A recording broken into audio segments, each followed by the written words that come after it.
Hi, this is Sophie. Today I would like to show you how to paint a bunch of sweet little flowers on one side of the face. This is definitely a design that I would recommend for beginners because it's quick and easy to do.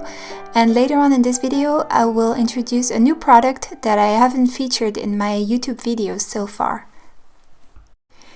To begin with, I'm laying down the base colors. The first color is a gold.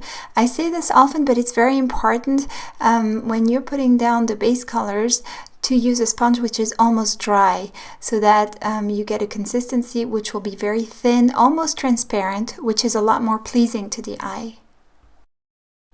For more interest, I'm adding a second color over the temple area and above the eyebrow, which is a medium green. As you can see, I only loaded my sponge on one end with color, and I'm using the other end, which is completely dry, to blend both colors together. Before the colors dry up completely, I grab my puffer bottle, which is filled with iridescent white glitter, and I'm applying the glitter over the area I just painted. I am now taking a medium-sized round brush that I loaded with two colors, pink and white. This is the double loading technique that I explained in one of my previous videos. If you would like to learn how to do this, feel free to click on the link. This is the best possible way to create quick and easy flowers and achieve great results every time.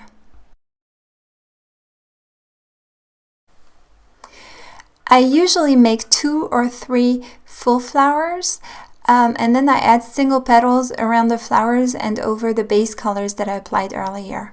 To be honest, this design looks a little bit different every single time, which is fine. It makes it more individual.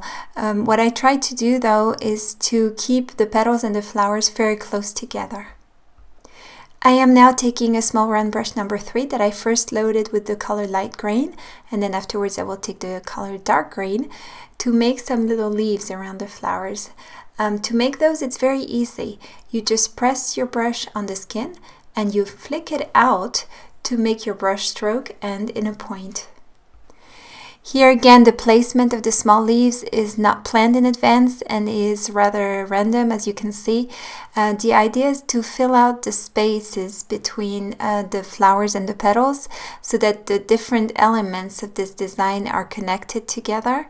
I also try to alternate the light and green leaves in the most harmonious way possible. Still using the same brush, I'm now taking the color yellow and I'm just doing one small dot at the center of each flower and a few others in different areas around the design. I now switch to white and I'm going to continue making dots, but this time I will place them in groups or clusters, and I will try to make them in different sizes, flowing towards the outside of the design. Make sure that you practice your teardrops because they're very important in face painting, and here also I'm going to add some in groups of 3 in different areas, and I try to keep my brush strokes as thin and light as possible so that it fit with the overall style that I chose here. Glitter gel is the product I wanted to talk to you about. Mine is called Liquid Bling from the brand American Body Art, but there are other brands that offer something very similar, and I will list them in the description under this video. They also exist in all kinds of colors, but my personal favorite are gold or silver. And this is how I use it. First I shake it so that the gel comes down towards the top of the bottle. I then press it and pull at the same time in the desired direction if I want to make a line. To make a dot, I press only slightly. The harder I press, the thicker the dot will be. It's also possible to make teardrops or curved lines like swirls.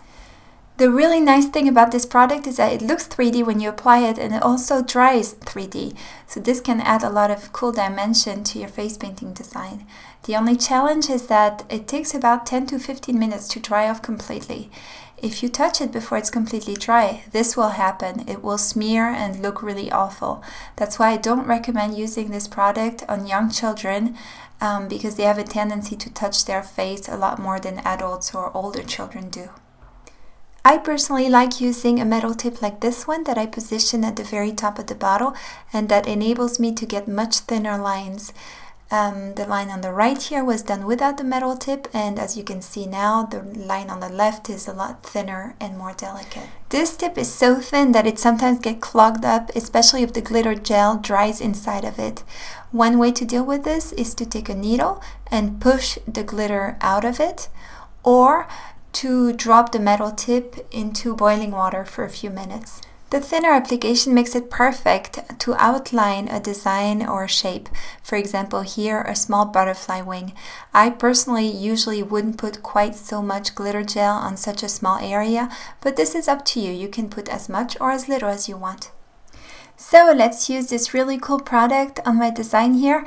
I'm going to keep it very simple, and I'm just going to put dots around the center of each flower as well as around the flowers themselves. As you can see, it adds sparkle and a really interesting 3D effect, and in my opinion it can make a very simple design like this one look like something very special without too much effort. And this is now what it looks like. If you wanted to, you could obviously do this on both sides of the face. I'm sure it would look very pretty as well. Thank you very much for watching my video, and I hope you enjoyed it. Bye!